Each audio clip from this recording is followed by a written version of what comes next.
So today I want to talk about a glorified freelancer and becoming an agency owner. I want to explain this to you through my story for those of you who are like really new to the Smma space, or maybe you're struggling with a consistent cash flow.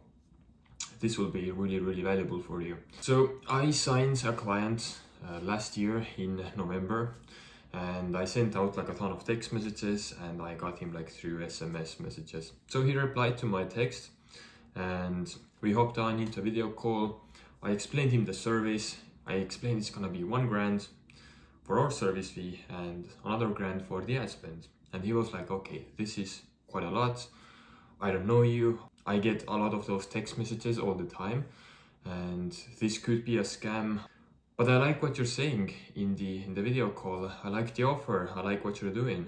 Okay, let's do, instead of $1,000 upfront, let's do a split payment. So 500 upfront. We are in business. We work for 2 weeks. After 2 weeks, you have seen the ROI. You have seen some leads come in. You have seen some new jobs. Then you can pay for the other half.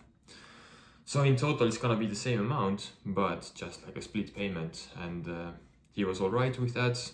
And I was gonna send over the payment link to him. And he said, do not save my card on file. Every time when you wanna charge my card, you have to send me a payment link. It was just because like he didn't trust me. I work in the contractor niche, and he signed on in November last year, so it was kind of like the winter period. And those of you who actually run ads and know this, the winter period is really hard. It's really tough to get clients, and it's actually really tough to get results for your clients. And for those of you who know this, California is actually really hard to even like get results for your clients, and he was in California. So we did the onboarding call. I set expectations really clearly that this is not a 2-week trial. It's gonna be a month-to-month service. As always with marketing, it's hard to get good results in the first month, so you have to keep this in mind. He didn't really get good results in the first 2 weeks. And after the first month, he started to get good results.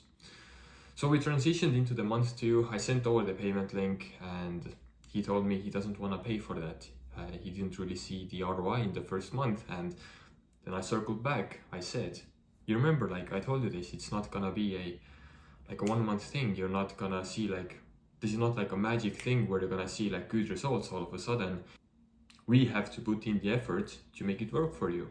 We agreed on with reducing the monthly fee, so I didn't really want to like lose a client. It was the end of the season. It was hard to get clients. We already did the onboarding. We already set up the system. We did everything. So for me, it was slightly more easier to keep the client and have him pay me 500 a month instead of $1,000, and instead of like losing him.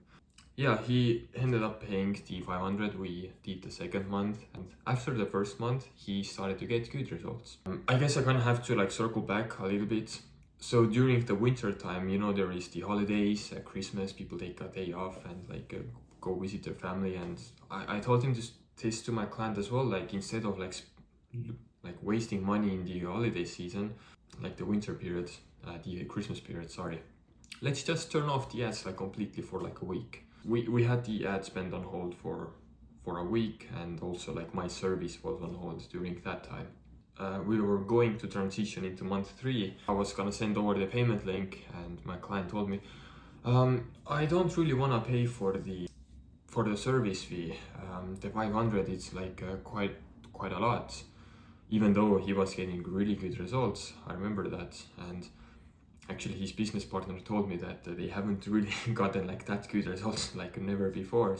He said like, yeah, I don't want to pay the 500, like we're getting like so many leads at the moment, and I just want to like have this on hold. Also like we're getting so many text messages, I might as well like reach out to like one of those people and have like a new video call with them, and maybe they're gonna do it for 400. And I was like, what the hell, man? Like, we already did like a massive goodwill to you. Like, we went from thousands to 500, and now you want to go to 400. Like, are you crazy? And then I said like, no, we're gonna do 500 a month, and that's it. And he said like, okay, how about we do 500, but we do 1.5 months instead. So let's just like extend the period, the service cycle period. And I was like, no, it's still gonna be 500 and it's gonna be 1 month. And then he said like, okay, how about we do 2 weeks? We run the ads for 2 weeks, we turn it off for 2 weeks, and then run it for 2 weeks, turn it off for 2 weeks. And I was like, oh, what the fuck? Like, this is we went from 1K a month to 500 a month. And now we wanted to do 400 a month, but I didn't agree with that. And now he said, let's do 2 weeks, 2 weeks off, 2 weeks on, 2 weeks off. That's like 250. That's like 250 a month. And I was like, oh man, I hate this guy. So I said, you know what, go ahead, you speak with those people. If they want to do it for 400, go ahead. With us, it's gonna be 500, and that's it. We're gonna have your card on file. We do not do pauses, and the reason is, if we do pauses, it's gonna reset the algorithm, and you're gonna get worse results. If you're getting too many leads at some point, just let me know. Let's reduce the ad spend on Facebook. So this allows for you to have consistent cash flow. You will have monthly income consistently, and your clients aren't getting that many leads. And obviously, like, you can tell this to your clients, like, let's reduce the ad spend. But at some point, like, if you have too few leads coming in, let me know. Let's, instead of spending like 1 grand a month, which is like 33 a day, let's up the daily ad spend to like 45. Then you will get a couple of extra leads a week or a day, you know, that kind of depends on the niche. Let's do this instead. And we're gonna work with you month to month. If you wanna take a break, give me a 10-day notice or like a week notice at least. We're gonna have like a small break. Sometimes if you need to take like a holiday, or maybe there's like an emergency. But in general, we don't do like on and offs. That's it. You give me like a 2-week notice if you wanna do like a vacation somewhere, you know, you wanna go to like Cancun or whatever. You give me 2 weeks notice. At the end of the day, this will be way valuable for you. You have a consistent cash flow. Your clients are gonna get better results just because you're not resetting the algorithm all the time. You know, like sometimes you have like a fluctuation with lead, like let's say 2 leads a day, and next week for some reason, kind of like a lead every other day. So this allows you to have you can kind of like play around with the ad spend as well. Obviously, you have to let your client know that you're gonna do like, you're gonna play around with this. But at least like when you say to your client, like, if you're getting too many leads, let's not do a pause. Instead, let's reduce the ad spend to 20 a day from 33. For my client, I actually told him like, if you wanna do a pause, let me know. We will cancel the service. And at some point when you're looking to get more leads, yeah, let's get the ball rolling again, but we will revisit the price, since the original price was $1,000 and now we went to 500. That's like one important point I wanna like give across to you guys, is that you have to have the balls to lose a client. Do not give a fuck about the client. My client started to manipulate me, like, hey, I'm gonna respond to one of those text messages and I'm gonna have a video call with him. Maybe I'm gonna reach out to this company or that company, like maybe they're gonna do like 400 instead of 500. But you have to know your worth as well. And if your client is gonna like manipulate with you and he wants to do like on and offs all the time, they are gonna ruin your business. And let me explain why. If you're gonna do on and offs all the time, it means you have extra work. Honestly, it's not that simple that you're gonna just click on the on and off button on the ads manager and that's it. You know, like you have your ads off for 2 weeks and now you're gonna click them back on. But at the first couple of days, your client is not getting any results. Typically, that's at least what I've seen. What I've seen is that I have to make like a completely new ad. I have to make a completely new ad set. I have to start everything from scratch, or even make a new campaign in the first place, which is already like you're resetting the campaign. And when all of your clients want this, at the end of the day, your agency results are gonna be worse. across your agency, across your clients. Just because you have to reset it, you have to put more effort in it, and it's not good. So instead, tell your clients, we're gonna keep running the ads, but let's reduce the ad spend if you're getting too many leads. If you wanna take a break now and then, that's all right. Obviously, that's like up to you, but that's what I do. That's all right. If you wanna take a break, like after 2 months or whatever, like a week if you need to, sometimes on a rare Sunday, yeah, let's do it. Let's make a break. Let's do it. Like Christmas or whatever, like 4th of July, I don't know.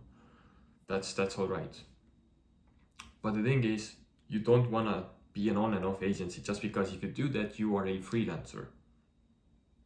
And you wanna get consistent cash flow for your company. You don't want to fight for your existing clients in that way. What you wanna do is you wanna give them good results. And you can do that only with predictability. That's it. At the end of the day, you're gonna have a worse agency if you're so afraid to lose a client. And also, like, a mistake I did in the beginning was that I didn't get this card on file earlier. And you have to be really ruthless with charging their card. For example, let me give you like an example. Let's say you subscribe to Netflix. Obviously, I believe that's not really good for you, just because you're gonna do a business. Like, why watch Netflix in the first place? That's beside the point. If you have a Netflix subscription and you have to every time manually put in your card to pay for that, you're not gonna pay for that. There is too much friction, and putting in the card details is a huge pain. So what I do instead, after that moment, what I do instead is I let my clients know we are going to charge your card. Not in exactly in those words, I have like a better way to phrase it. For example, wait a sec. Hey client, just a heads up, we are going to auto bill the invoice for the next month for the service tomorrow. If you have any questions, concerns, want to change the card on file, please just let me know. That's it. So that's the text message you should send your client. I phrase it like that just because there you don't have like a lot of mentions about like billing or like a fee or like a payment or whatever. People don't want to do those things, but at least you're letting them know that we're gonna charge your card tomorrow, and if you want to change the card on file, which is like you're assuming they are gonna pay, they are going to pay. So that's what you have to do as well. You have to be ruthless with charging the card, and just shoot them the text the day before and charge it after the next day, and that's it. And also, like, if you've done that for like, for example, like 3 times, like you've been working together for like 3 months now, after that, don't send that text anymore. Just don't send it. And if your client asks you like, hey, you charged my card without letting me know, obviously then say like, oh, sorry, yeah, forgot to send it, but it was the payment day or whatever. You obviously have this in contract, like if you wanna cancel the service, you have to give me like a 10-day notice or whatever. At least that's what I have. Then it's like kind of like okay to as well to charge the card. You have built like a relationship with the client, and they're like, yeah, go ahead, charge it. So if you like videos like this, give it a thumbs up, and if you have any questions, shoot me a DM on Insta, or just shoot a question like in the comments, and any questions, let me know.